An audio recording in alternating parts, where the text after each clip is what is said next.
How did Brakence, an 18-year-old kid from Ohio, become the face of the biggest genre on the rise, leaving a trail of inspiration for the next generation to follow as we watched him become a master of experimental production in record time, all without doing a single interview? Oh, I thought I'd die young, like sitting to shit.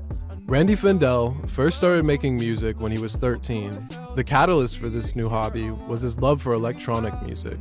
"I wanted to be like Skrillex," he said about his early interest in music production. Having an incredible head start, he kept his head down and got to work, dropping crumbs of tracks on his SoundCloud until his first EP in 2018 called Hypochondriac. A surprisingly unique blend of lo-fi hip-hop and experimental electronic sounds. At only 15 years old, it was clear that Randy was a natural. This is what I've discovered. With absolutely no promotion, Brakence's early work started to build traction as he built a cult following over the next year. Underground curators such as Static and Sad Chill were early adopters of Brakence and began uploading his music to their large audiences. However, this was just the beginning. As he continued to develop his sounds and work on his next EP, a collaboration was in the works that would become a pivotal moment in his career.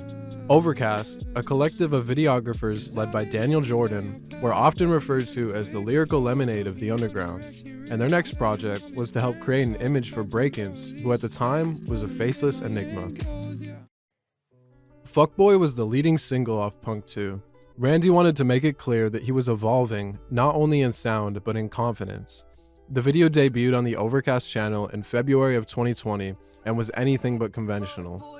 The glitched out production was matched perfectly with trippy visuals as they teased a face reveal with out of focus and zoomed in shots. At the final drop of the song, he revealed his face and stares dead into the camera for the remainder of the video. This was a vital step forward in his career, and his fans knew it.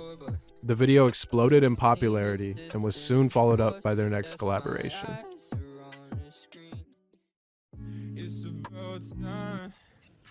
Dropout was the second single off of Punk 2. With no budget, the team decided to do a run-and-gun music video in the Buttercup Dunes. However, budget was not an issue, as the Overcast team would make stunning visuals using the natural beauty of the dunes to their advantage.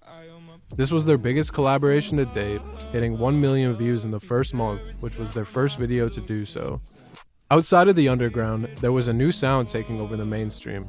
Distorted basses, pitched up vocals, and eccentric beats were becoming more and more popular, with artists like 100 gecs and Charlie XCX taking the internet by storm. As the entire world shut down in 2020, this new musical style captured a generation with a mix of existentialism and internet culture.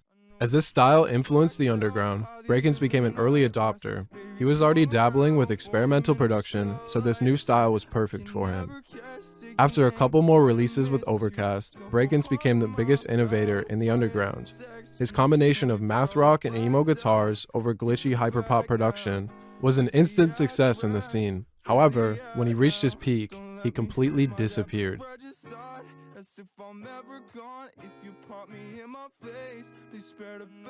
Brakence has always had an interesting relationship with social media. Rather than going on a media tour or making TikToks to promote himself, he gets right to work on his next project. One of the recurring jokes in his fanbase is that they've never even heard his talking voice. It is clear that he wants his music to do the talking for him, but when there is no new music, there's just silence. Brakence completely disappeared from the limelight. However, his influence on the scene remained, as Punk 2 became a landmark for the underground. Young artists like Glaive, ericdoa, and more took heavy inspiration from this genre-bending style as a new meta emerged in the underground.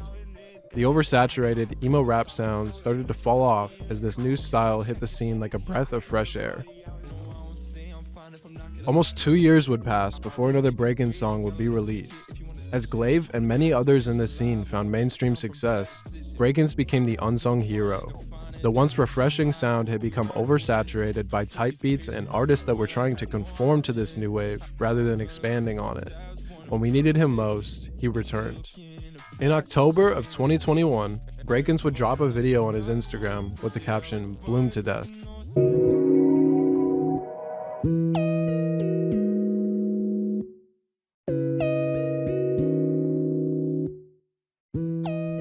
ethereal synths mixed with an otherworldly visual drew the viewer in until the beat dropped to an incredibly technical beat. He had returned. Over the course of the next year, Brakence would drop the leading singles off his new EP, every single giving us a completely different side of this clearly multifaceted artist. Caffeine, the lead single, was quite literally a flex of the technical ability he had, as the song erupts into an overstimulating amount of sounds over a tempo so fast that it can hardly even be counted.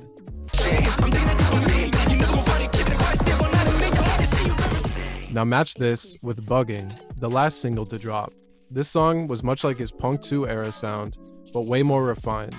His signature glitched out math guitar licks with ethereal pads drenched in reverb. I wonder where I went. Trip once for fun and I'll turn vegan, man. The juxtaposition between these songs alone was enough to make sure that his fans and the industry were watching him. On December 2nd, 2022, the album was finally released. Hypochondriac is a 13-song album just short of an hour in runtime. It took him 3 years to make this album, and you could tell. Absolute attention to detail and subversion of expectation were in abundance here, venturing into drill rhythms, dancehall, Midwest emo, boom bap, and more. This album doesn't fit into the hyperpop landscape at all, nor does it fit in with any genre. Hypochondriac is a complete deconstruction of the idea of music genres. Why try to fit into a box when you can do all of this instead? This was an idea that many of his biggest influences, like Dylan Brady of 100 Gex, also believed. An entire generation of experimental music was categorized under the umbrella of hyperpop by major labels to make them more marketable. Even though this went against the movement's core message, music doesn't and shouldn't fit into boxes. And maybe Brakence, a 19-year-old kid from Ohio, would be the one to finally kill hyperpop and the need for genres in general.